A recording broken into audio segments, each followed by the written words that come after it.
महाराष्ट्रात गावोगावी वैशिष्ट्यपूर्ण गणपती बाप्पाची प्रतिष्ठापना होते। लोकशाही मराठी आज तुम्हाला धुळ्याच्या खुनी गणपतीची कहाणी सांगणार आहे। या गणपतीला वेगळं नाव कसं पडलं यावर लोकशाही मराठीचा हा विशेष वृत्तांत।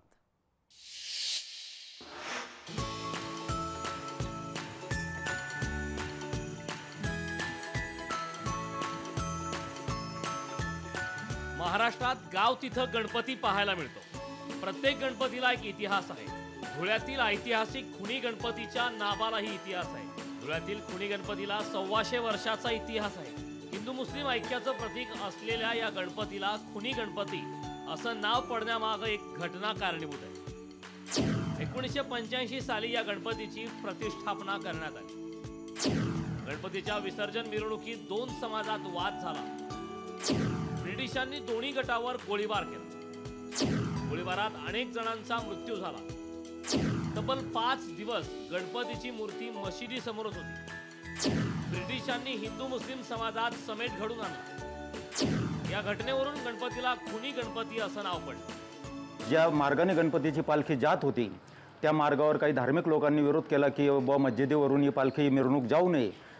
त्यावेळेस थोडक्यात म्हणजे एक संघर्षाची स्थिती निर्माण झाली आणि इंग्रज सरकारने त्यावेळेस गोळीबार केला व गोळीबारामध्ये 4 लोक मृत्युमुखी पडले आणि 100हून अधिक लोक जखमी झाले। तेव्हापासून या गणपतीला खुनी गणपती म्हणून ओळखलं जातं आणि त्या मस्जिदीला खुनी मस्जिद म्हणून ओळखलं जातं।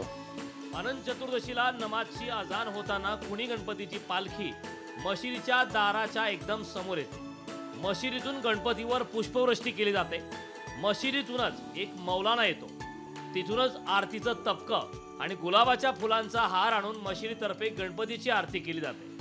एकीकडे आरती आणि दुसरीकडे अजान सुरू होते।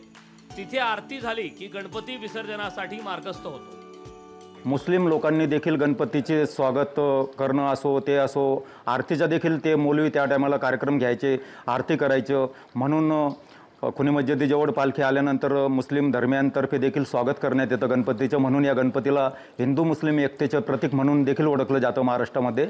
असा मानाचा नावाजलेला आमच्या मानाचा श्री खुनी गणपती आहे।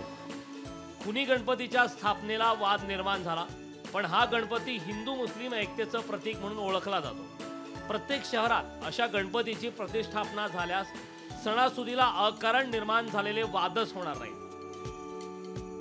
विशाल ठाकूर, लोकशाही मराठी, धुळे।